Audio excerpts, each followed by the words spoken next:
Hi Chris, how are you? Good evening, Rod. I'm very well. Here we are on this sunny 5th of August, and it's episode 132. I thought we'd get right into it because we seem to have quite a big show, as obviously we skipped one last week and we pre-recorded it. We pre-recorded, we didn't skip one. We were very consistent. Unlike those slackers at Upgrade who left us all hanging if you listen to any of the Relay, no longer FM podcasts, where they were all short one. And there's a good reason they were short one. They came to London and it was straight into follow-up. I went to see them and you let me down.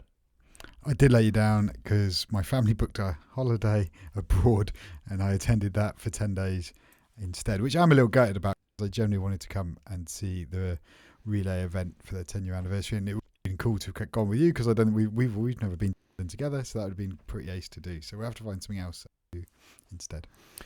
Yeah, it was actually really nice. I mean, I don't know what I was expecting, and I dragged along my poor 20-year-old daughter to this as well, who had no idea what she was letting herself in for. She doesn't listen to any of the podcasts. She knows what a podcast is. She knows I do a podcast, but she has no idea what any of these guys do, and girls.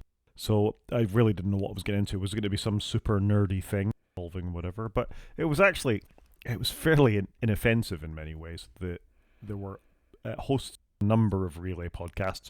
The big announcement was they rebranded from Relay FM to Relay. They got handed an award from St Jude's, which is a cancer charity they support, and I don't suppose it does any harm. They handed the audience out these I Love St Jude stickers, cool. Which they managed to do quite a nice job of making it relatable to a UK and European audience, because there had people who had travelled a long way, I think, to be there. But they brought two people over from St Jude's, which is a children's cancer charity in America, and they went through all that, and it was all very heartwarming, actually, and we're very grateful. And Mike and Stephen Hackett, who are the co-hosts the co-directors of Relay, got awards on the stage. That was cool. And then they played a legally distinct version of Family Fortune, called Fortunate Families, I think they called it, and they just asked questions about top London landmarks or top US landmarks as replied to by the Relay audience, and I quite enjoyed it. That's good. I'm glad they didn't go too geeky, I guess, and just had a chill night, because I guess you get the podcast to listen to if you want your geeky tech. So it did look good, and I've got the audio to listen to, so they have put it up on one of their feeds, so I'm going to listen to it, but I've got a bit of a backlog of audio because I've not been in my usual family-free environment where I listen to a lot of podcasts and Audible books, so I'll try and catch up over the coming weeks. Yeah, it was a mostly male-dominated crowd. I think Anna was not one of the few women in there, but people had brought their partners and things along who'd been dragged, and some were obviously fans, and there was a lot of Upgrade and ATP t-shirts in there, and I think James Thompson was there as well, and I managed to pick up a P-Calc pin, which is for the watchers of the video. Should you go there, you'll see a lovely little P-Calc panda, so that was nice. That's quite cool. I like that. It did look like it was well supported, because obviously some of those people would have had to make quite an effort to travel from the US over. I was hoping you were going to get to see Federico, because I think he'd be quite an interesting person. I thought he would, but because it's a lot less of a commitment. Still a commitment, but shame he didn't make it. Yeah, of the podcasts I listened to, Jason Snell played the sort of compere of it, and that was great to see Jason Snell. I have a lot of respect for Jason. Some of his articles are going to be featured today. We've talked about him a lot. And Casey Liss was there as well, which was also great to see him. And Dan Moren from the Rebound podcast, which I've got a lot of time for. Yep, that was all good. Cool. I'm glad you've had a good time. And very brief follow-up. Last time you went to London, or a couple of times ago when you went to London, you did a pilgrimage around all the Slow Horses sets. I happened to park my car in Richmond, so I went around some of the Ted Lasso stuff. So my daughter went into a shop and picked up some Ted Lasso merch. So again, for the podcast listeners, there's a nice sticker which she got for free for buying a Ted Lasso patch, I believe, and a Ted Lasso beanie. And it's lovely. The place where they film, it's the inside of the pub stuff is a set, but the exterior stuff is all based on a pub called the Prince's Head in Richmond, and it's lovely. It's a lovely little London, and it's well worth a look. Yeah, that's on my list to make a pilgrimage, but most of my meetings aren't that far out, so I need to find some personal time one evening when I'm done with work and head that way, I think. I'd love to go and see it. It's actually a really pleasant thing to do. We caught the District line from just outside Buckingham Palace to out to Richmond, and it goes through Kew, and going through Kew Gardens is very genteel and leafy, and it's a nice place to go. And just a final thought, as we were leaving Richmond, we decided to divert past the Taskmaster House, so I've seen the rooftop of that as I was leaving London as well, so it was a good little pilgrimage. Yeah, I looked up the Taskmaster House on Apple Maps. Again, that's probably one I should tick off the list too. Yep, there's a pub opposite, so I think it might be a better place to go and see it. It's organised and go and have a pint one time you're in London and just look at it on the other side of the river. Yeah, that's a good idea. Yeah. So that was my upgrade and Ted Lasso feedback. I've got a little bit more feedback. I haven't tried one on, but I visited the Regent Street Apple Store. There were Vision Pros, 2 of them on a table, and you could book to go and see one if you wanted. There weren't any available on the day I was there. There was some on the Sunday. I thought, I'm not coming back to see this. I was the only person at the table. We were in the shop about 10-15 minutes, just as we wandered around looking at iPads and stuff. I was showing Anna the XDR and my studio display and all that kind of stuff, and nobody went to look at the Vision Pro table. I kind of forget it's even out over here. What did you think of the look of it in person? It's a little smaller than I was expecting it to be, I got to say. And obviously it's on... Good though, isn't it? It is good. It was on a stand, but then the device is smaller than I thought it would be. The battery pack was much bigger than I thought it was going to be. It was kind of honking. Yeah. Again, and something else I need to partake when I head into London. So that's got to be on the list at some point. Yeah, I got to say, based on crowd enthusiasm, Apple have got to be worried because that is the premier Apple store in London. You think it's tourist-tastic. Everybody goes past that. There were all manner of things going on in London over there, as there always are. It was a Saturday peak shopping time. Fair enough, there was a march going right down Regent Street, a very long one. But people were in the Apple store was packed. They were, using the internet. They were seeing geniuses. It was packed. It's our local Apple store, or local to me, Cardiff, is pretty quiet. There's 20, 30 people that looks busy in there. I'd say there were 80, 90 people in the Apple store on a Saturday afternoon in London, and nobody was looking at the Apple Vision Pro table. Yeah, it's not good. And nobody's quizzed me. Normally when new tech comes out, people go, are you getting one? What do you think of it? Nobody's asked me anything about the Vision Pro. I do want to try it out. Like I said, I've never done VR, so I'm keen to try it. I am massively scared by the price tag, but equally I'm scared about the lack of noise generally around it. There just doesn't seem to be any continued, you got to get it. It's amazing for insert X here. Now, maybe if I lived on my own and I watched a lot of content on my own, I'd be maybe more into it, but actually I watch a lot of my stuff socially. So I don't know. I'm mixed on it, but I do want to try it. So I'm surprised, though, it hasn't been out very long. Peak day at the peak London store. Very little interest in it, which is a little worrying, I guess.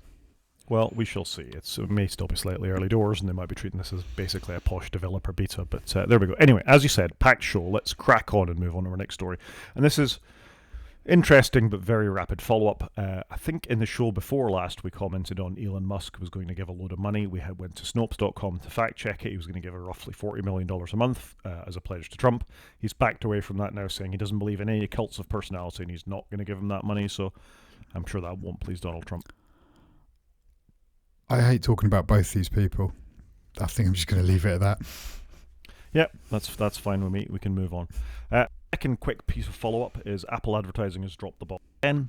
We talked about this just after WWDC when they did their Crush advert of smashing all the musical instruments and lovely creative things that people use and squashing it all into an iPad, or actually just destroying it and replacing it with an iPad. This time they had a advert called The Underdogs, and they've pulled that as well because it was portraying people of, I forget the country, I've lost it, my mind's gone blank. Thailand. Of Thailand in quite an unflattering light. Even though it was filmed with local Thai crew and things like that, it was just apparently quite tone deaf. I didn't see the advert myself. I don't know if you caught it. No, I've been on holiday. I saw this just blow past me in the news, but I haven't actually seen the advert. It's just it's telling that that's 2 misses in a row from the advertising department, and they're normally pretty solid with this stuff. This worries me as sort of the beginning of a trend rather than just an isolated incident. Yeah, it does make you wonder, because you want them to do things, some cool adverts, and to push boundaries a little bit, but they got to get it right, and it's unlike Apple to get it so wrong.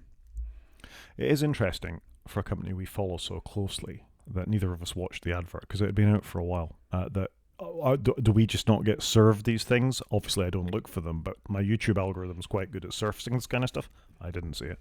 I don't watch a lot of YouTube, so there's no big shock there, I guess. And I don't watch a lot of TV with adverts, so I'm not surprised I haven't seen it. Fair enough, I suppose. Anyway, another controversy for Apple advertising. Another controversy that we talked about last time was the CrowdStrike IT outage. It seems to have died down in most sectors, but just 2 little bits of follow-up. The first one was Microsoft had an excuse, I think I'd call it, of blaming the EU for what they'd done. They weren't allowed to defend the kernel in the way that they'd choose to because of laws from the EU. But just a quite acute comment by Steve Troughton Smith, really, talking about it wasn't our fault, it's the EU's fault. The EU wouldn't have had to regulate them to do the kinds of things that they do if they've behaved as better customers. And I'll leave the link in the show notes to read what Steve actually said, but he's absolutely right. I concur with your statement there, but equally, I don't think Microsoft or CrowdStrike are covered in glory in here. Like, there should be protections from Microsoft's end about what third parties can and can't do, even though they've got to open it up by law, and CrowdStrike should have tested better. It just shouldn't have happened. I mean, CrowdStrike say they validate any output. Well, they clearly didn't, did they? These weren't cryptographically signed files. They were just delivered to the kernel area of Windows, and that's not validating anything. Agreed. So I think either are covered in glory. Like you say, the EU wouldn't have had to pass a law, as we're seeing with Apple, if they self-policed, and it would have been a lot better for all involved. Yeah, and it's not featured in the show, but TikTok have actually pleased the EU this week by stepping back from some of their advertising that they were demanding people more or less pay for in the EU. And the EU has said, fine, okay, under DMA now you're absolutely fine, and they've let TikTok continue. That's how you negotiate with a regulator. Well, that's interesting. It is. Briefly dropping back to CrowdStrike, it is still ongoing. So Delta Airlines has had massive outages as a follow-up from this. They reckon they've had to cancel more than 5,000 flights, and it's cost them $500 million for 5 days. Some of their systems still aren't back up and running again. So basically they're going to sue CrowdStrike. Apparently there's sort of an indemnity thing that they can only sue them for sort of single-figure million dollar amounts. But, I mean, this is the kind of thing that'll get settled out. But people are quite pissed off. Yeah, so it's not uncommon, obviously, in a contract to have limits on what you can sue for. So it probably is a much smaller amount than the reality of the impact. Something that I get involved with quite a lot, because you've got to be careful when you're signing a piece of paper. How much money you commit the company for, but what happens if that system goes down? What happens if it causes major outages? And obviously you need a degree of proportionality, because some systems are more important than others in a company. But CrowdStrike's an interesting one, I think, they've probably got standard T's and C's, and they're going to be very heavily legaled in CrowdStrike's favour. We will see. Time will tell. But the point of this story was that the Delta chief executive was saying, when's the last time you heard of a big outage at Apple? Whereas you hear about big Microsoft outages all the time. And that's not entirely fair. As we talk about, there's many, many, many more Windows computers, particularly in the corporate world, than there are Apple devices. But that's quite snarky, isn't it? And to the point that he's raising that kind of stuff. Apple doesn't have the attack surface, Microsoft does. But still, interesting. Corporately they don't, but Apple have outages all the time with iMessage, with stores, TV shows, etc. So nobody's immune to this. It just hasn't been on this scale. But to be fair to Microsoft, they've not had it on this scale before either, I don't think, in recent time. Yeah, fair. Moving along and talking about Apple again. This was just an interesting article that popped up, and I did swither about whether we should have this in the game section rather than follow-up. But we've been talking about Apple subscription, and we will be talking about them a little more later on. This is a story in Mobile Gamer where some of the studios that work with Apple Arcade, are complaining that about late payments from Apple, potentially going out of business, poor technical support, not opening up about things like Apple Vision Pro when they want them to build games for it. It just doesn't sound, and in fact, some of them are even labeling it as an abusive relationship. This doesn't sound like a healthy way to keep an already embattled user and developer community on your side to me. I think the problem Apple have got here, though, is they turned up with Apple Arcade and was very much, it's going to be artisanal, handmade, crafted games. We're really supporting the developer. And then at some point they silently pivoted, just bought a load of old titles, stuck Plus after it, and boosh, here we go. We've bootstrapped the arcade into a completely different dimension than what it was aiming for. So I'm not surprised by any of this, because Apple just, I don't know, they really, the premise of Apple Arcade I think was very good. It's a bit like Apple TV. It's going to be handmade, really crafted. We've got stories to tell, very different games that wouldn't normally get made. We're going to back it. And then they've just gone, we're just going to go and buy up a back catalogue. And obviously there's talk of Apple doing that for Apple TV as well, of do we go and get a back catalogue to complement what we've already got and make it more appealing for people. Interestingly, over the course of last week, my son was playing Who Wants to Be a Millionaire on the iPhone. It's available on the Apple Arcade. It's just another example of a game where you get gems and coins and stuff that Apple have just bought the game in, turned off all the adverts, and any paywall in, and it's a bit of a, it's just not a nice game. It's not a nice experience. But you can see how Apple would force people into it, because otherwise you're not going to get the mass adoption, I guess, because people just aren't buying these games. Well, if they weren't so restrictive on some of the types of games that they allowed on the platform, if they allowed other companies such as Epic to have their payment stores and all the rest of it in there, then maybe there would be a more compelling gaming story to tell on iOS, iPadOS, and Apple TV, and the Mac ultimately. So they're kind of to blame for their own problems. I mean, we're going to talk about their quarterly results in the news, and that's going to form most of the news. But they're not struggling for money, but you do see these sort of chinks in the armor beginning to appear, as far as I can see. Yeah, I was just opening the arcade up now, just have a quick flick. It does feel like Apple's missed a trick here, because they've got all these devices capable of gaming, good graphics, good chips, and yet they can't seem to deliver on it. I just don't get it. Yeah, they'll talk about ray tracing this and doing the next thing in their amazing integrated chips that they've got, and then they really haven't got the things to push that forward. Other than, even let's face it, LLMs and things like that are largely done on NVIDIA's CPUs, not Apple's ones. Their own AI model has been trained on Google Tensor systems, not on NVIDIA. The relationship with NVIDIA is so bad they won't even bow their heads to that, and it's such arrogance from the company not to think, right, we don't want to do, we want to do the best for our customers. We want the best games. We want the best news platform. We want the best subscription service. No, this is good enough, and our attention is elsewhere. It's an odd strategy. It is, and it's surprising they haven't managed to do something like Xbox Game Pass. Where's the Apple Arcade Plus Pass, or whatever you want to call it, which they could do. They've got devices that will play these games.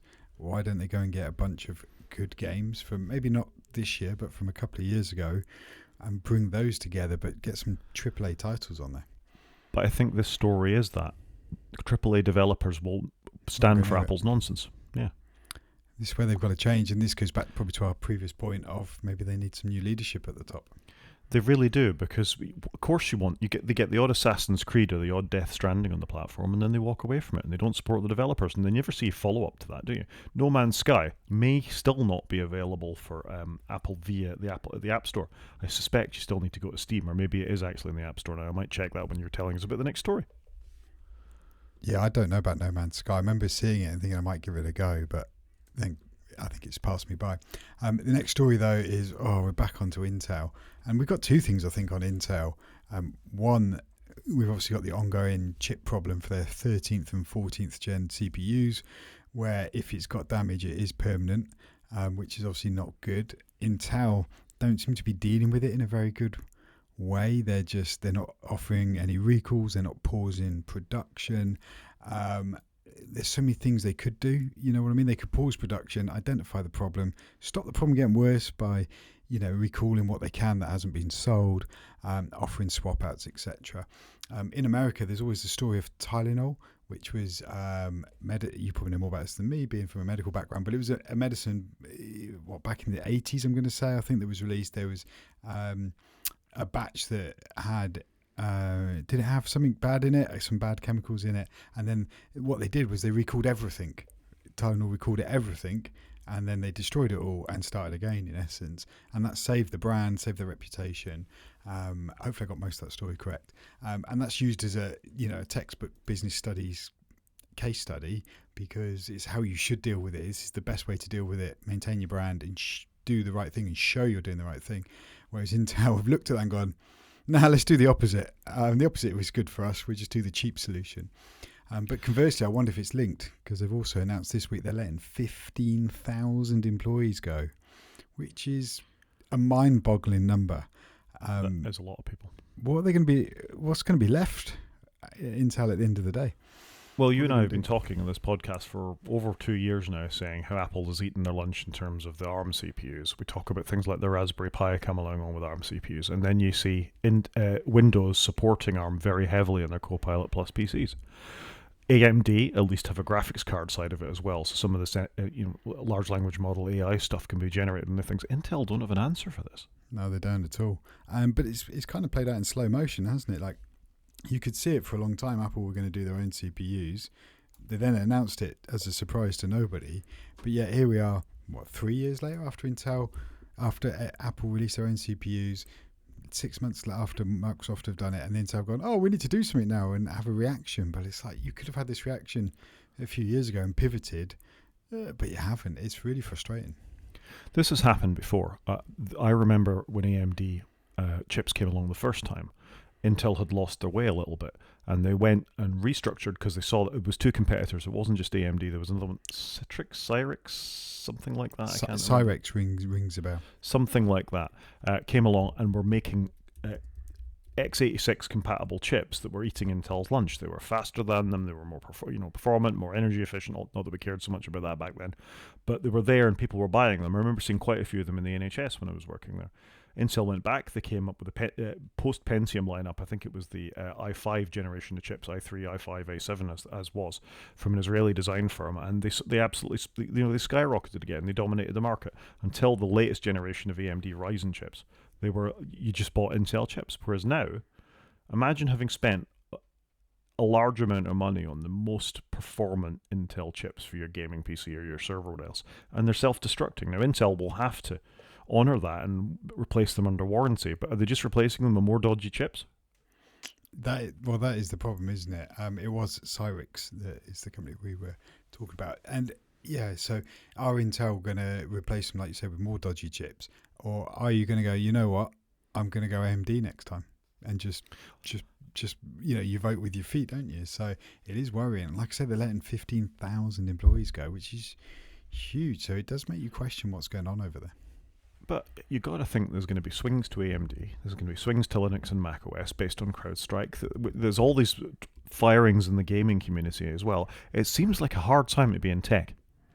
Yeah, I think we've had quite a quiet time in tech, and all of a sudden AI, as we talked about, is actually ramping and pushing things on. Like, it's rare that Apple have, only brought a new service out to their last device, their last premium device even, which I think we're going to talk about a bit later. And so it is actually, tech's got a bit more interesting, like it was late 90s, and it was evolving every 6 to 12 months. We haven't had that for a while, and I think we got to a mature landscape, whereas we're circling back round again.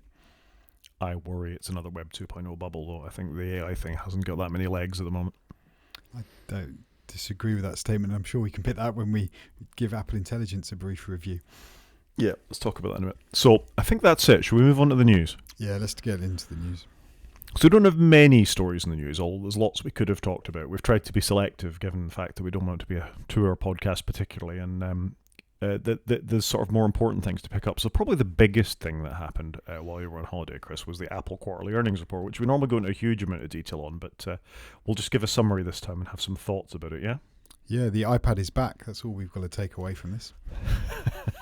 That's not all we're going to take away from this. So this is Apple's quarter 3 2024 earnings, where they went through all the product categories as they often do.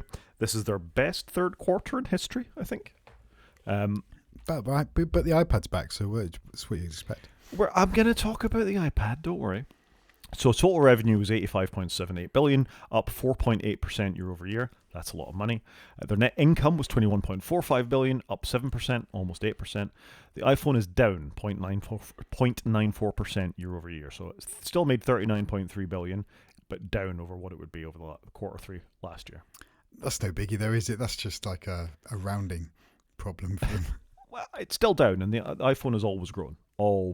So, but this wouldn't bother me if I was Apple. The current generation of iPhone 15 standard phones weren't that much better than the iPhone 14. The colors weren't very interesting. They've got new models coming next year. They're going to sell it if they can, and the software arrives at the same time with Apple Intelligence, and they'll see a bit of a bump next year for sure. It's got to be the toughest quarter for the iPhone, hasn't it? You know it's coming in September. Therefore, the quarter before September is always going to be the worst, surely. Absolutely, and I think we've talked about this, that for me there is a definite decline in people buying newer and newer phones. They're happy to stick with the phones they've got for certainly 2 years, maybe 3 years, possibly 4 years, that they're good enough. I mean, you've talked before, and I've talked before about the number of iPhone XRs we see out in the world. I don't think there is the compelling urge to upgrade. There hasn't been a feature. It's like you and I are edge cases, but people aren't that much bothered about a particularly better camera or ProRes screen or whatever the big thing is. Does it still work? Does it still make calls? And can I scroll Facebook on it? That's what people want. 100%. That's all the masses want. Or, oh, my battery's run out. I need a newer one with a new battery. I might as well get a new device. Yeah, so the iPhone story is not surprising, but I said next quarter, this will look very different. I reckon so. I think there's going to be some pent-up demand. People are going to want the new AI stuff, possibly. Yeah, and last year was an S year, really, wasn't it? As used to be, whereas we'll have a bigger upgrade next year. There's talk of slight redesigns, but anyway, we'll talk about that in a minute. The Mac is up, woohoo, 7.101 billion, up 2.46%. I guess, I don't even know what that is an effect of. It's not like we've had M4 chips. There was M3 chips, though. Yeah, but they're a bit odd. I mean, this laptop we're recording on is an M3, and there's some M3s and other things, but they're a bit odd, as we've discussed before. They haven't really pushed them through the line. There's no M3 Apple Studio, there's no M3 Mac Pro, so it's not penetrated the entire line. So there's pent-up demand there for M4 Macs, potentially. I think there is, but I think with the M3, though, if you'd had an M1, the M3's out, maybe it's time to upgrade. I've had it 3 years. You're a case in point, I guess. You had an M1 MacBook.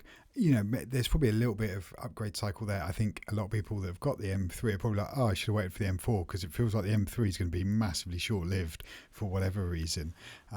So I'm not surprised there's a little speed hump there. Yeah, and then I'll let you deliver the next line, Chris. Tell us about the iPad. How did it do?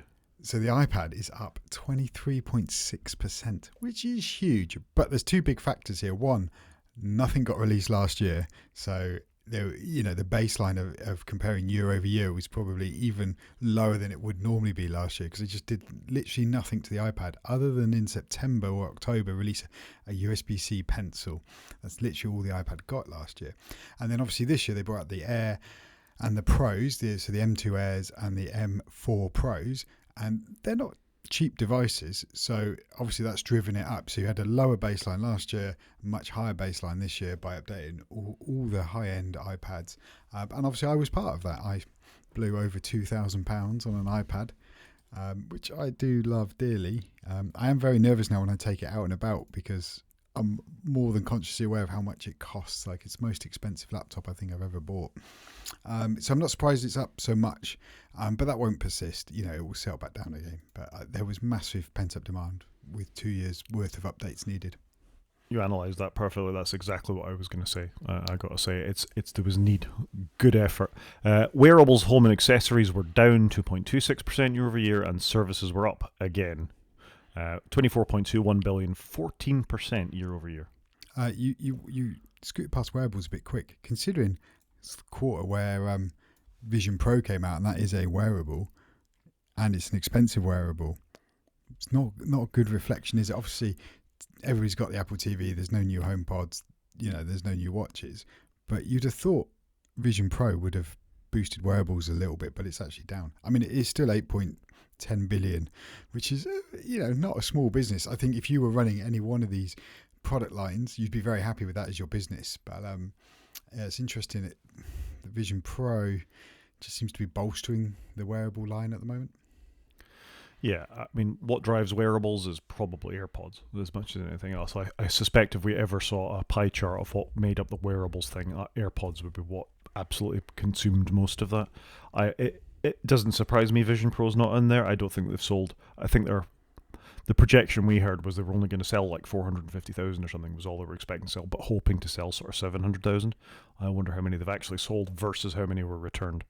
Yeah, that's a fair point. How many have they actually sold? And they've not had a compelling story with Vision OS 2 to, if people are holding out to see what the new software brought, it's not bringing a lot. Not at all. There's a dark spot, apparently, according to this 95 Mac article that we're reading from, and that's earnings in China, where their sales fell 6.54% year over year from 15.76 billion to 14.73 billion. This feels like the Chinese market seems to like phones made and designed for the Chinese market, which isn't a surprise. Huawei's et al., Oppo phones and all the rest of it, combined with things that we've been hearing about, such as not being allowed in government buildings, etc., etc. And I don't think Apple are necessarily the best servants of sort of working and selling their phones in the Middle Kingdom. I understand why people would choose to buy Chinese over the more expensive, even though it's made there, import. Yeah, I'm not surprised by this. It feels like Apple's had its day in China. It's peaked. Huawei now are making amazing phones. Android's a great OS. I would imagine this is going to continue, and obviously Apple is starting to move a lot of its production out of China. So it feels like the heyday is come and gone. I assume they will continue, and there will be a residual market there. But I wonder what that will look like 10 years from now. Well, yeah. And as they move more and more production to India and other countries around the world, then maybe that'll be impacted even further, really. If we flip over briefly to the Six Colors article, and Jason Snell and Dan Moren run through their wonderful charts that they normally do as part of the earnings calls, and they present all the information we've just sort of very rapidly been through in the form of bar and pie charts. And again, for me, one of the most interesting one is that pie chart of the company divided by wearables, iPhone, iPad, Mac, and services. And the iPhone remains at 46% of the company, which I think it's been as high as 52%, if not more. But services is now 28% of the company's earnings, and that is incredible. That is amazing. Obviously, Apple Care, I think, is in services. You've got Apple TV, you've got Apple Music, which is slowly growing, Apple News, Apple Arcade, the One service. So they are piling a lot into services. iCloud's going to be in there as well. And it does feel like they could just have a very big company just on iPhone and services. It's impressive, but I guess you need all the other things to make the services as compelling as they are. Which brings us nicely to Jason Snell's sort of accompanying text and worry about his existential thoughts around the Apple earnings call. And he sort of drills into the service identity a little bit more than you might do. And our sort of initial thought is it's interesting things like Apple TV, it's sort of subscription revenue, it's all that kind of stuff. But actually, it also includes all the cuts they take from developers, so they're 30% of all those purchases, and it includes the Google deal.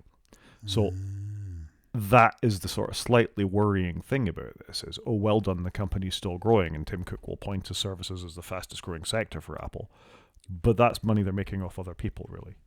And the thrust of this article is Apple were a design-first company, and all these other services and all revenues and other wearables and things like that have been driven by amazing killer hardware and software in terms of the iPhone and the Mac and the iPad, and the services revenue have grown as a consequence of that engineering first principles, engineering and design first. And as they take their eye off the ball with the engineering and design first and look more and more at the service revenue, they're in danger of that seesaw becoming uneven.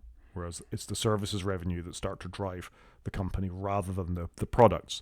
And I completely appreciate his argument. Any thoughts about that? Yeah, but you can see it's what investors want, isn't it? They want that reoccurring subscription revenue. A lot of companies are being pushed that way. We're going to talk about Logitech in a minute. A lot of companies are going for that subscription, that reoccurring thing, and smoothing this out. So you've just got that constant growth. So I'm not surprised that Apple are going this way because their investors are going to be pushing for it. But it does feel like Apple are getting away from what the company that they started out and the reason why we started adopting them as our products of choice.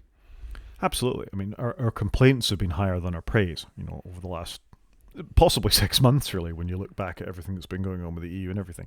But it really throws into stark contrast why they're fighting so hard against the EU and regulation and trying to knock back the Department of Justice lawsuit and things like that.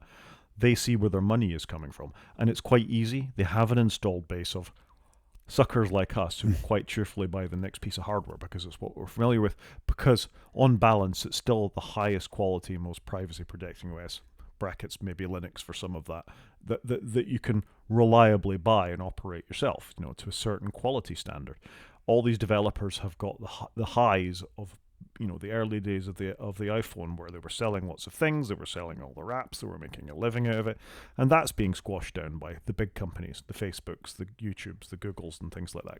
Same company, coming in and doing that, and even those companies aren't investing in their newer hardware devices. To Jason's point, it's a bit cynical for them just to look at the income on services and then lose sight of what made Apple great again, within the company. And it's just quite a thought-provoking article for me that if they have genuinely started to take their eye off the ball, and it feels like they have, the natural consequence of this is you stop buying devices, you look and you go and buy the new sexy Copilot plus Windows PC, if you're that way inclined. You deal with the pain in the software. The rest of people go to Linux and Android, and then you're in trouble. you are in trouble. Yeah, and then your services revenue will teeter a little bit. It is interesting though, because we talked about wearables earlier. The last 3 Apple Watches have brought really nothing new.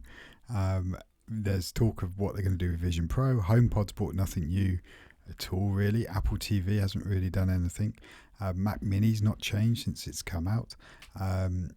The Airs, the Pros, they have changed. The revisions to where we are now are fantastic, but all the hardware and the design is moving very slowly, whereas Apple used to move very quickly with this stuff and bring lots of innovation, and that's just fallen off a cliff.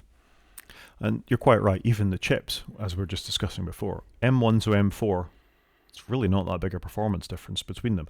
You are still quite cheerfully rocking an M1 MacBook there. And frankly, I was using it just before we started recording. It is fantastic. I've got no plans to do anything with it.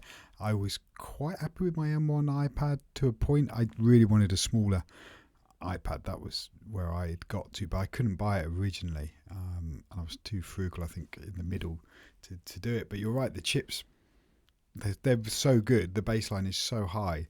The last 3 iterations have all brought something. But would you even know, like if you did the Pepsi challenge, would you even know what chips inside the computer? No. And genuinely, I think the M3 MacBook Pro I've got now is slightly worse in some ways than the M1 I had before, because it runs hotter, the fans come on more. Oh, okay. Yeah, see, I only use an iPad that doesn't have any fans in it.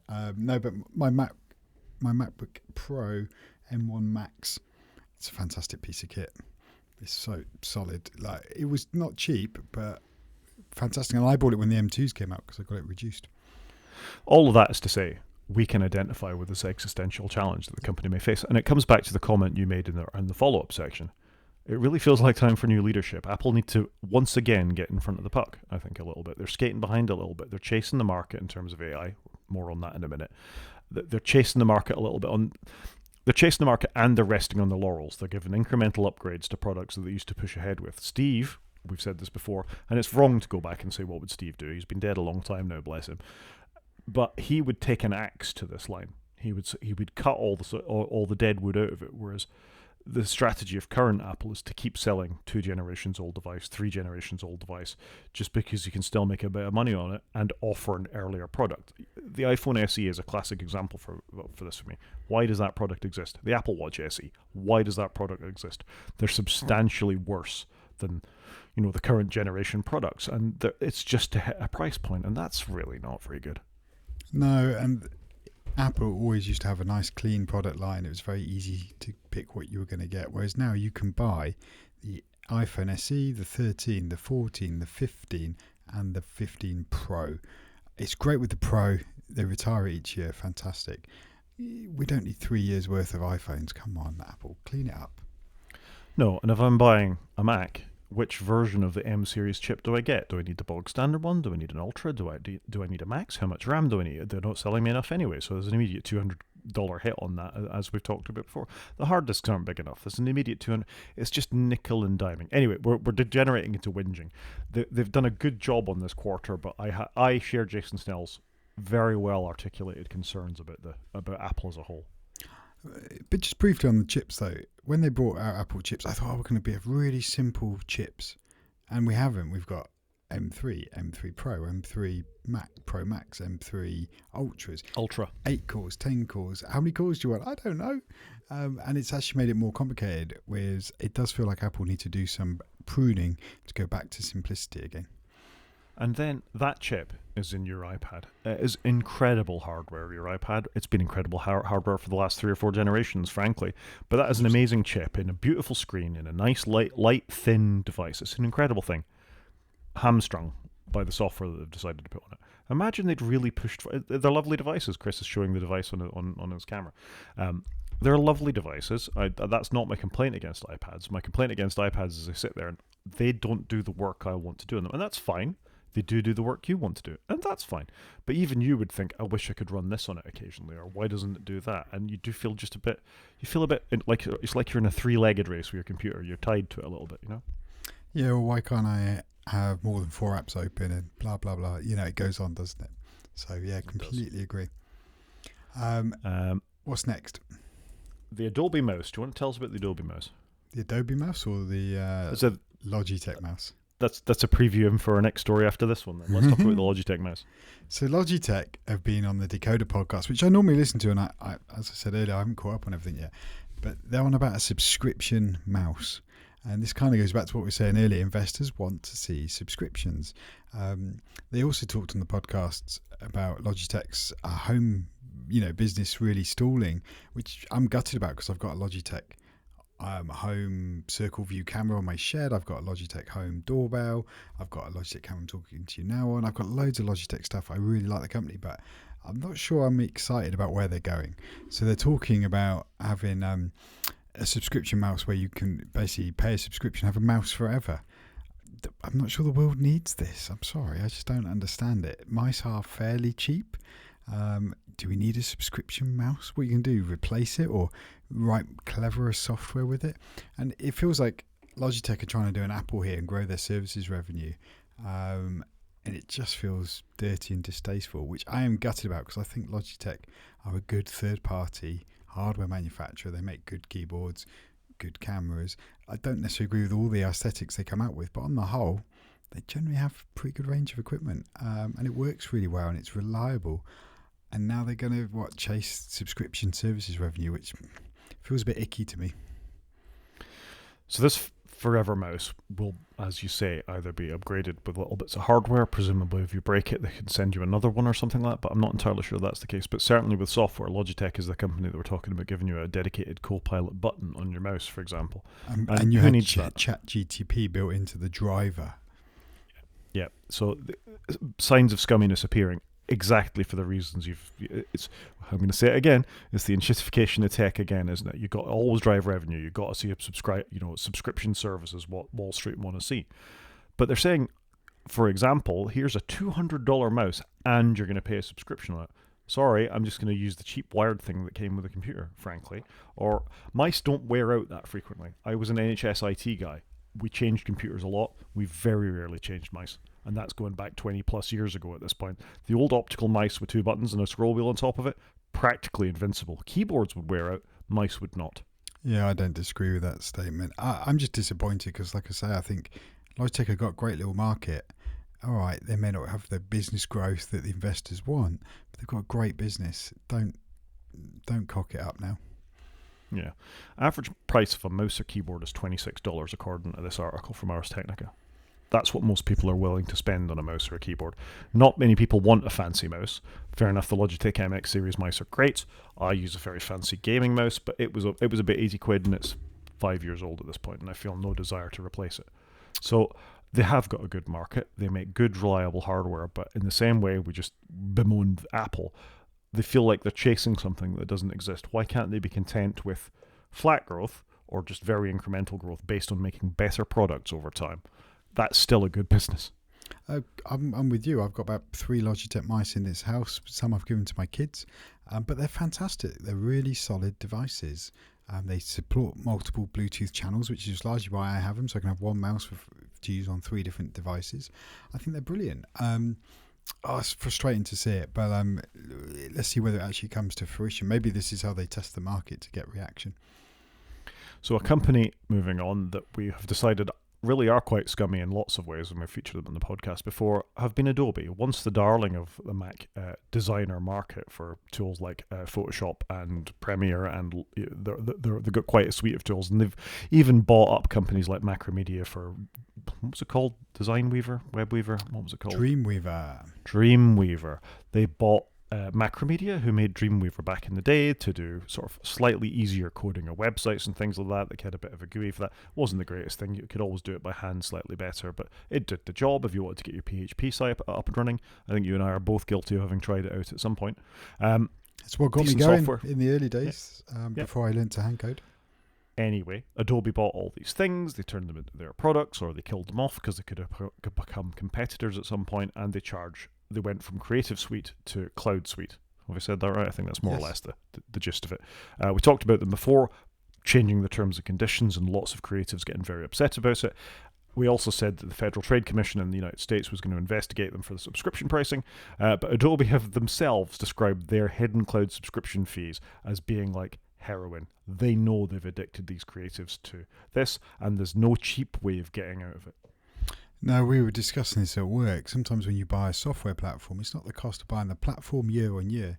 What happens when you want to leave and you've got files either on a cloud or you've got files in a cloud-specific format, i.e. Adobe CC Creative Cloud, I think was the name you were searching for.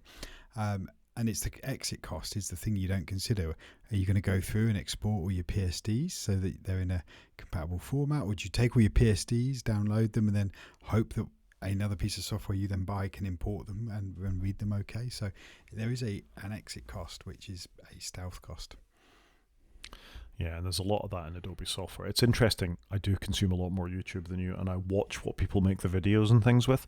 And Adobe Premiere, for the YouTube generation, certainly the creative YouTube generation, is it in the same way that Photoshop is it for the designer of choice, as Photoshop's what you use.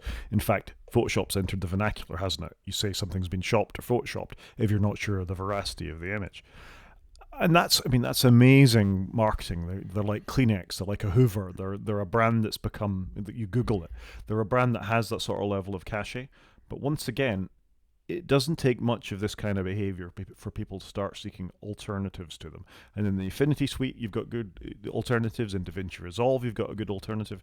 Even in Final Cut Pro, you've got a good alternative to some of these things. Logic Pro for the, I forget the name of the audio component of the Adobe Suite. But there are alternatives to these things. People are very set in their ways is all that needs to happen, and they like the keyboard shortcut or the tooling or a method of working that makes them productive. But that, again, it's like Apple Seesaw we were talking about before. You'll reach a pain point where people A, will feel they're paying too much for it, or B, they feel too locked into the platform and they will start to investigate that cost of exit because it becomes worth it to them. Yeah, I agree. And it puts me off playing with Photoshop. I've toyed with Lightroom a little bit, and actually I don't want to have a monthly subscription or an annual subscription.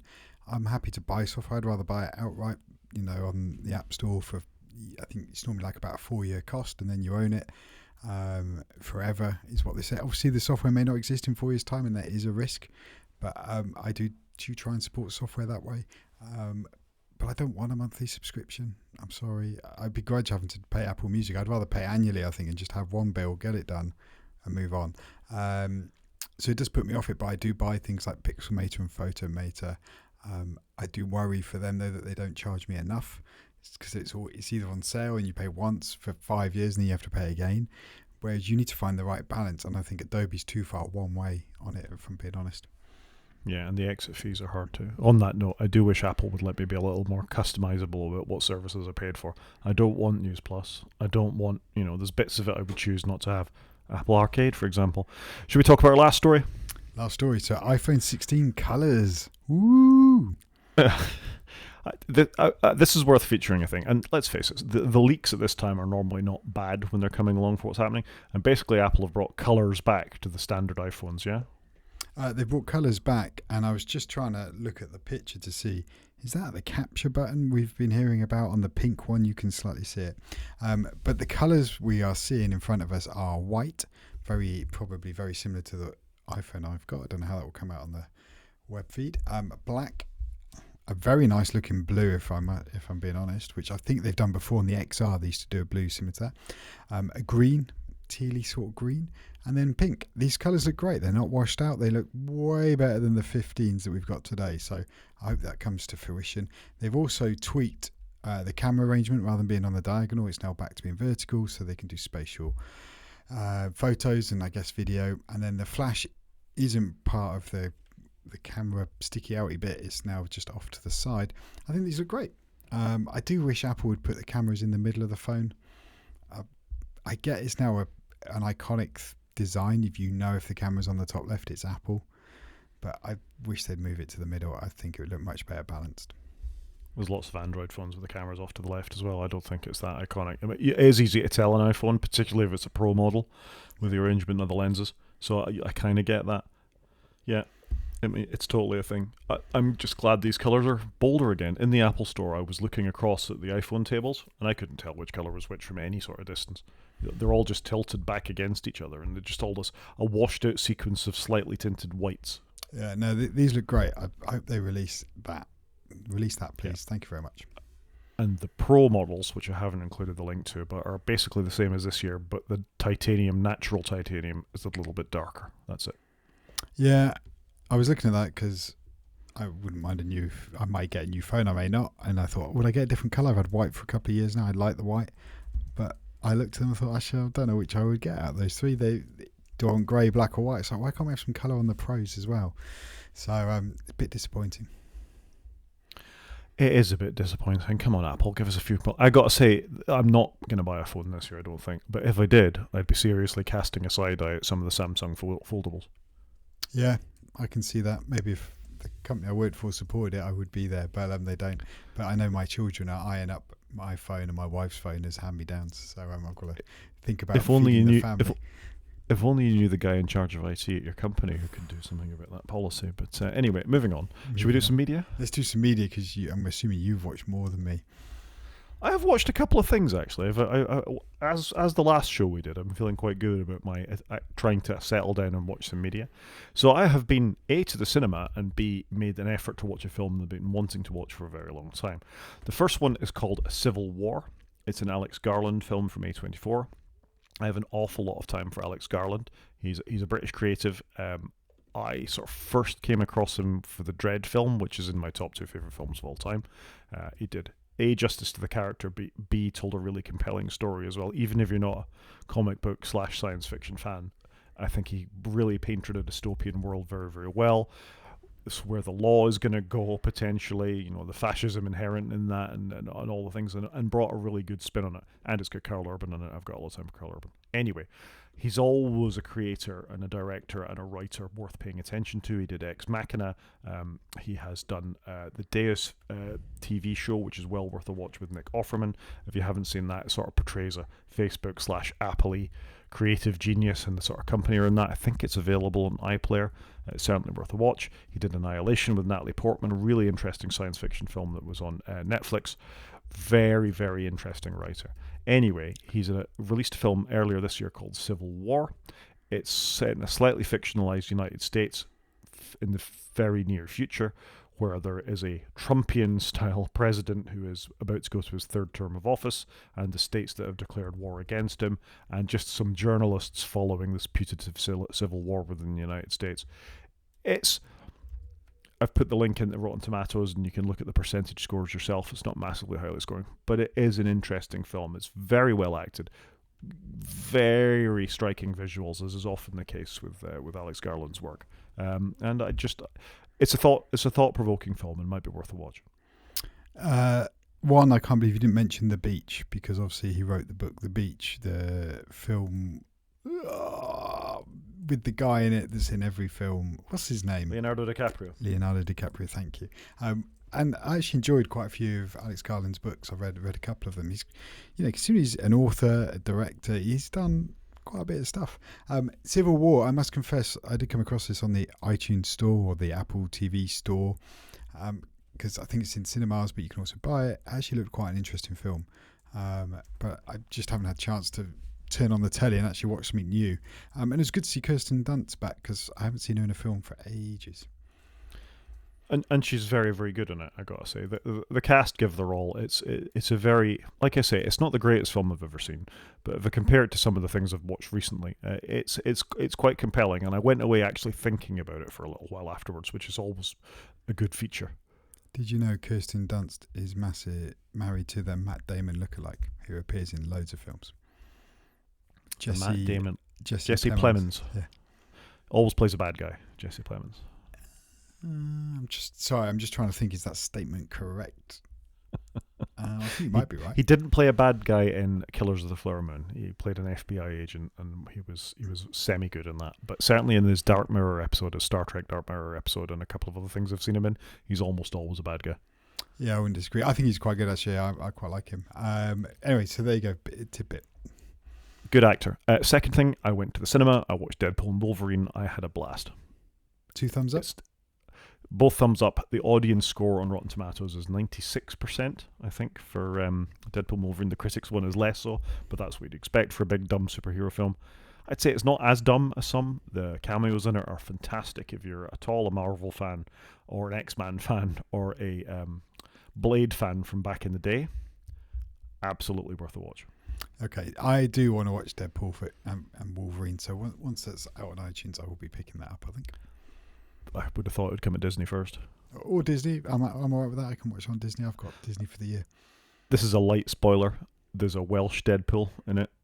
Who must only be Welsh pool, and it is terrific. It's given full feature on the camera, and I think they got one of the Wrexham FC football players to be in the Deadpool. So very cool. Fantastic. That's cool. I'm glad. I do like Ryan Reynolds. It does look good. I will check it out once I can. Absolutely. One quick article which we'll skip over because I'm conscious we're getting towards the hour mark is that apparently Severance was more expensive to produce than Game of Thrones, and that blows my mind because Game of Thrones was such a big spectacle. Yeah, I've not seen Game of Thrones, but even I know how much of a spectacle it is. So that's blown my mind too, because Severance, I guess they've spent the money on making it look very simple, if you know what I mean. You know, it's a very simple aesthetic, very clean. So maybe that's where the money's been spent. Well, they're saying it's $20 million an episode. I remember Star Trek The Next Generation in the 90s, end of the 80s, early 90s, was reputedly $1 million an episode, and that was almost unheard of in television then. So that's incredible. That's a lot of money. That is a lot of money. I wonder how much it went to the crew and cast rather than what's on the screen. As you say, it does look very simple, and it's a very distinctive look. It's a great show. Definitely a reason for Apple TV Plus, actually, is Severance. Yep. But the early seasons of Game of Thrones, there's an awful lot more going on the screen, that's for sure. Yeah, like I say, that would be my take on it, so I'm quite surprised by this. One for you. This was one for my son. He wants to go see Despicable Me 4, so I just put a link into the trailer. I haven't seen it yet, but it's on at the cinemas.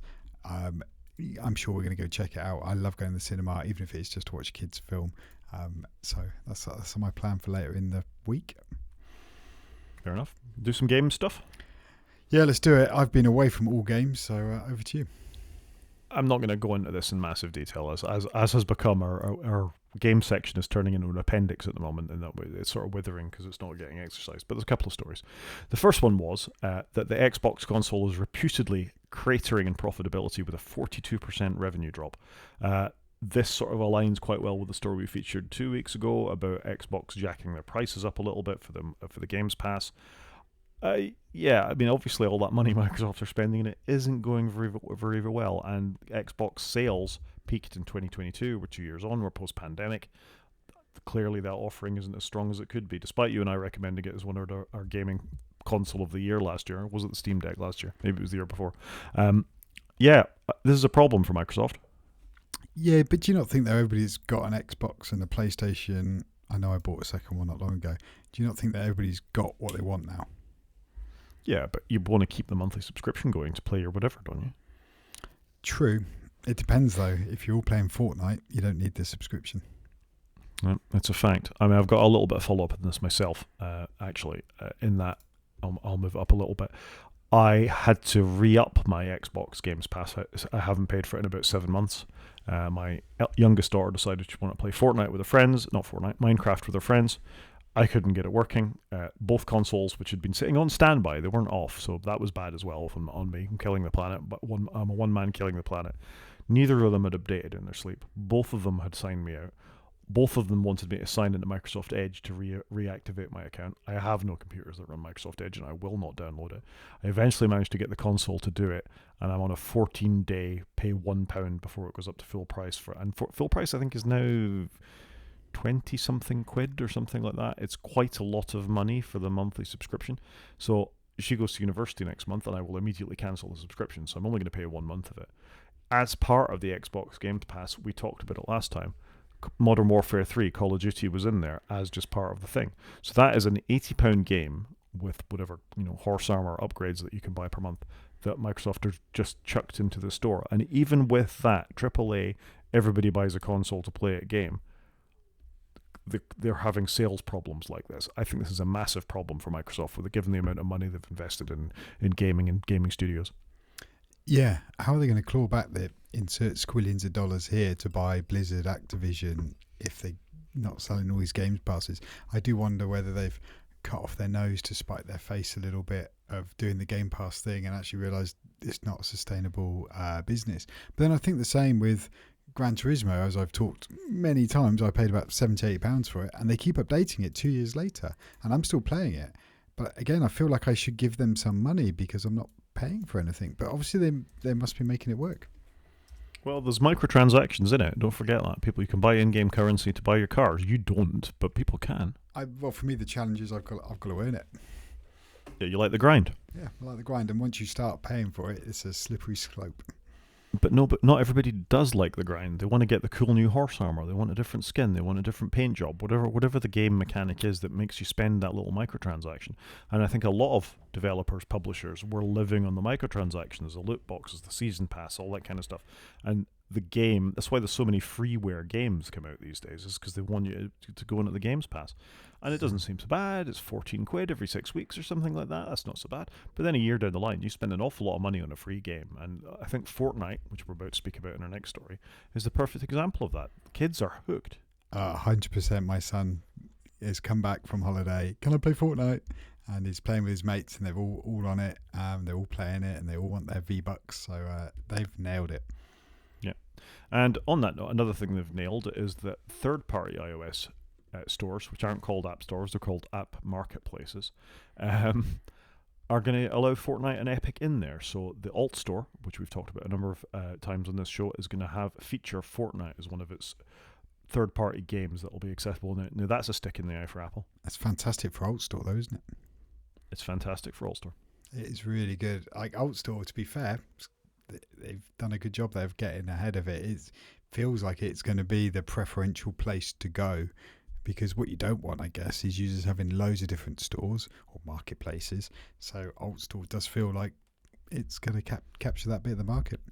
Well, fair play for those that want to play Fortnite. And the other thing they're allowing people to do is download torrent clients. Imagine being able to download a torrent on your phone. Android users have had that for 15 years. I mean, why you'd want to is one thing, but there are legitimate uses for torrents as well. You download Linux ISOs and things like that. So it's not all stuff that fell off the back of trucks. And this is what a more open app store should let you to do. On my Mac, I can download whatever the hell I like within reason, and I can infest myself with spyware should I choose to. There's obviously a level above that for these kinds of things, but isn't it interesting? And I apologise if you hear my dog barking. Couldn't hear your dog. No, I think it is interesting, because my son was going, why can't I play Fortnite on the iPhone? And it was like, because it's not there. Apple and Fortnite have fallen out. But if we lived in Europe, you'd be able to do it. And then, but it's like, why did we leave Europe? And it's like, oh no, here we go. We've got a whole conversation to have around that. So no, it is interesting. I'm glad Alt Store's doing well. I wish we would be able to have it in more places rather than have a law to force us to get it in more places. Here's a thought experiment for you. Imagine Apple made hardware and let you install what you wanted onto it without an app store or something, in the way computers always have, and had a reasonable business. It's crazy talk, isn't it? Or did what they're doing, but weren't so painful about it. Did the right security things and kept their sandbox model going, but allowed you to install what you want on it, or to tick a box if you wanted to, reduce security a little bit, maybe. They would have all the goodwill in the world if they hadn't done this. Developers and users alike would both love them. Regulators would think they were fine. You were open to install what you wanted. They'd serve as competition for Microsoft. Regulators would be delighted. Apple would still be making all of the money in the world. Maybe not quite as much of it as they do make quarter per quarter, but pretty damn close to it. And the world would be a happier place. I completely agree. If Apple could police themselves, we would be in a different place. Anyway, we're talking about Apple stuff in the game section. Should we do a main show and talk about Apple stuff? Yeah, why are we talking about Apple in games? There's no good games that you can play on an Apple device. We've already talked about games in the Apple bit, so now we're talking about Apple in the games bit. Main show. While you were away, Apple released new betas, and actually a public beta for iOS, iPadOS, macOS, and Apple TV. I think that's all of them. WatchOS as well. So all of the betas were updated. They released security updates to the 17 branch of the operating system, and then, like I say, new public betas for iOS 18 branches. And then they did something crazy. Were you following this on holiday, and did all that make sense? It does make sense. So basically, they've released everything. So 17's got a new version.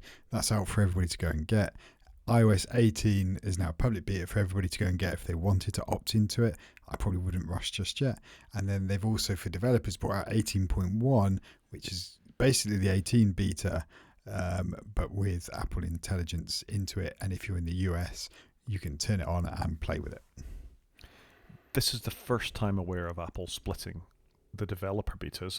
Has that happened before, where they've had the 18 a mainline branch going along, and then before that's even released, gone to the 18.1 branch for the additional features, or has this happened before? I think this has happened before, but much later in the cycle. Like when you're getting to September, you're getting towards release. I think they've then done it to get maybe 16.1. There was a time when they did do it. I remember it for I think it was around the iPad, because they had some iffy releases, I think. So they have done it before, but not this early. I was surprised to see it this early in the process. And it leaves us with all sorts of unanswered questions about what will be the differences between the 18 betas and the 18.1 betas. I mean, I guess elephant in the room. Have you installed 18 or 18.1 betas on your phone? Oh, I went straight to 18.1, obviously. So did I.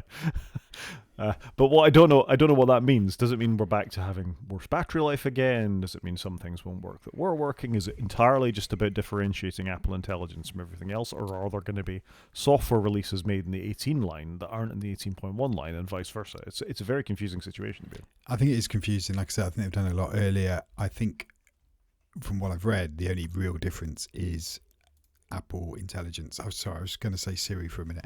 It's just Apple Intelligence. So I think it will be the same. Interestingly, tonight they brought out a newer update of iOS 18 beta, which we need to wait, I guess, for those changes to be baked into 18.1. So that will probably come tomorrow or something. And I would imagine that's how it's going to work. But I would imagine everything else is going to be literally the same. It will just be Apple Intelligence, which we can play with. So as you've said, the 18 beta has become quite a boring thing, really. There wasn't that many changes. There's been some changes to icons and backgrounds and stuff like that, but actually there was nothing very significant in terms of broken hardware, new features that were sort of absolute must-haves.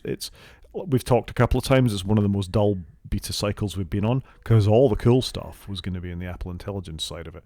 So this time specifically, they've turned on Apple Intelligence, as you said, for United States users only. The Apple Intelligence features that are available today, and there's more coming soon. They've also announced at the same time some things are going to be delayed until October as part of this, and possibly longer. Right now, we've got writing tools, the revamped Siri design, the option to move between voice commands and typing to Siri, summary for transcripts, so it'll do voice recording and things like that for your phone calls, and some new mail categories including smart replies and smart replies in messages. So I think that's the sort of big stuff. I don't write enough on my phone for the writing tool stuff, but the rest of it, yeah, that seems like, yeah. I think you've nailed it. So I was away in a European country. So even though I changed my phone to be language English United States in Siri, and then general, just scrolling down to language and region, I changed the phone language to be English instead of English UK, and the region to be United States.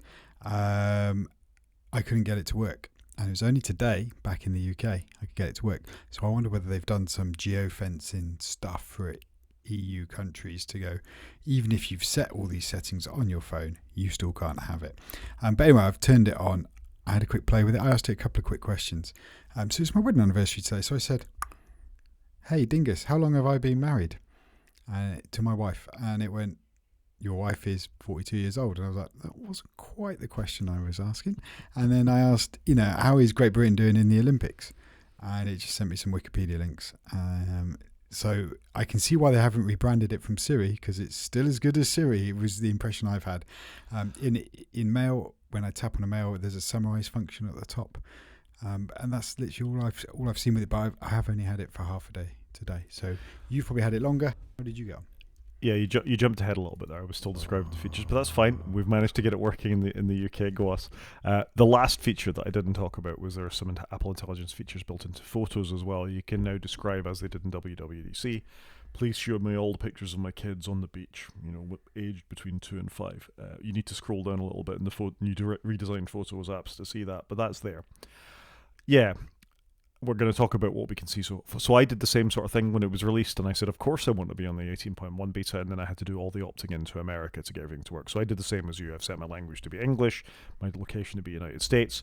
You then have to request to be part of the Apple Intelligence beta. I don't know if you had that step as well, but that took about an hour for me, I think, from the point where I hit the request button for it to happen. Siri isn't any brighter as a consequence of this. There's none of that natural language processing stuff built into it. It's still the same old Siri. You just get a fancy new animation when you ask it to do something. I kind of like the new animation, but I don't know whether it was doing anything. I don't know if you've tried that. But I just triggered Siri by talking about it. Okay. So that was good. I pushed the button and I said, how long have I been married? And I was like, is it doing anything? Do you know? How would it know that, seemed though? a bit odd. How would it know that? Well, my spouse is in contacts and the anniversary is next to her name. So I thought it was meant to tell me stuff about my family, and it knew things about me because it's all on device and clever. Yeah, I don't think it does that bit yet, though. I don't think Siri's no cleverer than it was. This is literally just a bit, and I can't try the writing tools because I don't write in Apple Pages or something on my phone. And obviously, if you get the Mac OS beta, then you can do that. And we should also say, this is only for iPhone 15 Pro devices. There's no other iOS devices will run this at the moment. Your iPhone 15 won't run it. Your iPhone 14 Pro won't run it. You need a 15 Pro or a Pro Max in order for this to work, or an M series chip, or an M4 iPad Pro, possibly, or is it any of the M right. ones? So I need to put my iPad into US English mode and then try it out. Yeah, you do, and then you might be able to try out Keynote and whatever else is in there to see if these writing tools are built into its grammar checking, summarizing, and all that kind of stuff. And it should be in the Notes app as well. I agree. I do quite like the new Siri animation, but then I think it's just because it looks a little bit different. It's quite a nice thing. Sort of, it's a highlighted rectangle that sort of glows around the phone when you activate it. I have seen the summaries in email, but I don't use Apple Mail very much. So all I've got it to summarize so far are the odd newsletter that I have managed to not successfully unsubscribe from, frankly. And it's not very helpful. And listening to the Rebound podcast, it's actively wrong sometimes. One of them was shopping for a car, I think, and wanted it to filter out exactly what the content of the email was, and it was wrong. It filtered out the wrong things. No, it wasn't. He was getting his bathroom remodeled. That's what he was doing. And it filtered out all the fact that this builder actually wanted to do some work for him. But Apple's intelligence has said this builder doesn't want to work for you, effectively. It definitely feels like Apple's late to the party. They're delaying it. They're sandbagging it. They're doing it just in the States. It just feels like they're incredibly late. I do wonder whether 18.1 is a punchy release for it. But I guess, though, if they're going to signpost as being beta features and all of that, then that's the right thing. But I can see why they haven't changed the name of it, because it, on the face of it, I thought I was going to get better Siri from day one, but it appears not. Not yet. We should be able to ask it about the Apple product database, and I have forgotten that was a feature, so we should be able to, when was the iPhone Mac Pro released or something like that. I should know that kind of thing. And I've seen the intelligent replies in my messages. So when people message me, you get sort of a same sort of glow, purpley glow that Siri makes. Response will come first when you get a text message in to reply to. But the replies have been rubbish, I got to say. There is no real intelligence to it. It's no better than the sort of suggested response to emails that you get in Gmail or Outlook does for you sometimes, where thanks for telling me this, something one-liner like that.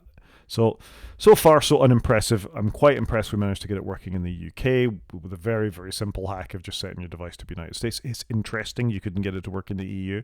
That seems like you say, another level of block for people. I saw Federico had said he tried everything, even using his US iTunes account, to sign in and get that in Italy, and it wasn't letting him that happen for him either. Steve Troughton-Smith is also annoyed about it. He's an EU developer based in Ireland. He couldn't get any of these things to work either, so I'm not 100% surprised you couldn't get it to work in Spain. I did even try a VPN back into the UK. Still didn't do anything. So I did try a couple of things. It's frustrating, I think, how limited it is. But I think once you've played with it for 5 minutes, you go, actually, I'm not really missing that much, am I? Yeah, and that brings us back to the bubble chat, isn't it? Obviously, it's very early days. You can't base everything on the very first beta that comes out, yada, yada, yada. But this isn't world-changing based at this point.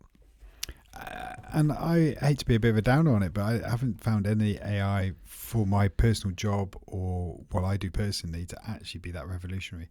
The one thing I did want in photos, which I don't think they've released yet, is where you can, airbrush things out of the photo. That's the one feature I do want to play with. Yeah, that's not there yet. Related, Google have announced a feature that will put you into photos. So if there's a family photo or something that you wanted to be part of, you can use AI for that to get it to find you in a position where you'd look quite natural in that and inject yourself into photos. Fair play to Google. That sounds quite hard, but and terrifying. Terrifying, hard, but good for your alibi. I was there. Look, I there was I there. am. Yeah, I was on yeah. holiday. I couldn't have committed that crime. And once upon a time, I'd have been hesitant to talk about beta features in an Apple OS, but being as 95 Mac have done a whole video on all the Apple Intelligence features, I think us just having a general chat about it is absolutely fine. But it's good just to see what's coming. Now, Apple have got a few months to improve it, but it's not really that long with everything else they've got going on. I don't know. It feels like they haven't got long to do it. No, I agree. So that sort of sums up and that's the only experience I've got. I haven't put it on my iPad yet because I very rarely use my iPad. But just one final thought on the sort of state of the iPad and iOS and macOS betas is when I went to launch Audio Hijack Pro to record the podcast, the very first item in it for 4.4.3 of Audio Hijack Pro, and if you remember last year, I delayed putting Sonoma on my Mac because it wouldn't work with Audio Hijack Pro. Already at this point in the beta cycle, Audio Hijack aren't going to warn about launching it on the beta OS because so little has changed, I think, between Sonoma and Sequoia. I guess little has changed, but equally, I guess more and more podcasters, especially in the tech space that use Audio Hijack, want to try out the new OSs. So I guess it's good for them to start supporting it early and do beta testing. I don't know. Makes me uncomfortable. You shouldn't put beta OSs on your production machines. I don't know what you're talking about as he holds No, I up know. his iPad and his phone. I wish I knew where my camera was. You shouldn't put beta OSs on. Anyway, that is interesting that Audio Hijack Pro have done that at this stage of the beta cycle this year. It's got to be tricky though, being a developer. Some developers say this, it's a nightmare because us as your regular users will go and download the beta straight after WWDC. Developers haven't even had a chance to test. And then they get feedback going, your app doesn't work with the new beta. And it's like, well, I got it the same time as you. I haven't had a chance to test anything or look at it. And so it is challenging. Totally. And the worst thing is, I think if you are a developer developing with the latest tools, so you download the Xcode beta, and you fix a bug for something like that, is Apple won't let you release it in software developed in the Xcode beta. It's got to be a final version of Xcode, or at least a release candidate version of Xcode, before you can push it to the store. So they're really caught in limbo between developing the new coolish stuff that's in the next release, and then actually being able to get it into people's hands. So they need to maintain a release of the non-beta version of Xcode and only make the changes to that version of the software. It's a real catch-22 for them. Yeah, it is tricky. Hopefully that will improve now where you can virtualize macOS and it work on a virtual machine with future versions up from this version forwards from what was it called? Sequoia. Sequoia. Yeah, I'm sorry. I had a blank for a moment because I struggle with all the names and the numbers. They're all a bit similar. I think we can do that for our main show. Yeah. Should we do an app of the week? Yeah, let's do it. So what's your app of the week? My app of the week is a bit niche for me at the moment, and probably not best served on a Mac-focused podcast, but it's an app called Ventoy. Have you ever had that situation where you wanted a USB disk to install Windows again, or a Linux beta or something? Have you ever been in that situation? 100%. This is a neat little app, mostly open source, where you can install Ventoy to a USB stick. I'd suggest under 64 gigs, probably under 32 gigs. But then you can maintain any number of ISOs on that stick. So at boots, it will boot into a USB stick interface, and you can select Windows, Linux Mint, Fedora, whatever else you've got on there from the list of betas, and you can maintain as many distros as will fit on the stick, or operating systems as will fit in the stick on that, and you can just update it. It's a great little bit of kit. Yeah, that is quite cool, actually. I was just having a look at it. I needed something like this recently when I installed Linux on a test laptop that we were talking about in the show, but I also needed to install Windows 11 for somebody, and I had to blow away my one USB stick that had these on, whereas this would have solved that problem. No longer a problem for you. You can put Ventoy on there, you can put as many ISOs on there as will fit, and you can crack on and just pick the one. The 32 gigs thing is just a warning, or at least partition the Ventoy partition to be 32 gigs. Some older Windows PCs get a bit confused about particular file sizes on file formats on USB sticks, so a bit of learning from me was that if you partition it to 32 gigs and then use Ventoy within that, it works flawlessly every time. Oh, okay. That's good to know. That's my app of the week. Thing of the week. So my thing of the week is a USB-C plug.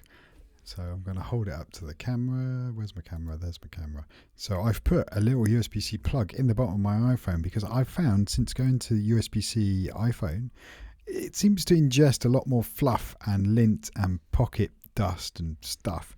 And then when I plug in a charge cable, it just falls out. It's not a secure connection for when I used to have Lightning. And obviously the Lightning port was also susceptible to this, but actually for like £3 on Amazon, I could get like 20 odd of these little rubber grommets, because I don't use the port on my iPhone that much. I use a lot of safe chargers.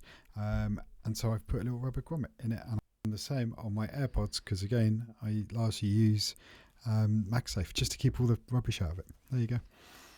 Wow. I haven't. I am surprised by this pick. I haven't had this with USB-C devices. I've got a lot of USB-C devices. My PlayStation 5 controllers, for example, I know you do too. My phone, which I carry in my pocket all the day. But I've had a lot less lint in my phone than I ever had in Lightning ones. I haven't had to clean this out at all yet. And So this that has surprises me. been much worse for me, especially when I use my wife's car. So I put my phone on like a MagSafe thing, and then I plug it in to use CarPlay, and the cable just falls out the bottom because there's so much rubbish in it. But I don't know why. I don't know why it's worse, because my genes are the same as what I have my previous iPhone in, but for some reason USB-C is worse. So it was just something that annoyed me when I was on holiday, and I thought, you know what, I can deal with this. You fixed your lint to grommet problem. Yeah, so there you go. So it's a bit of a weird one, my thing of the week. Also, that's now given me an alternative title for the show. Lint to grommet problem sounds more interesting than the thing I had before. Fair enough, there you go. I think we can call that a show, Chris, yeah. All right, so look, if anyone wants to get in contact, Rod is at G5Maniac at Mastodon.scot. I'm at _CJP at Mastodon.social. Or you can watch it on YouTube if you go to wakefromsleep.com and click on the YouTube link. And you can drop us an email at wakefromsleep@protonmail.com. Talk to you next week, Chris. Cheers, Rod.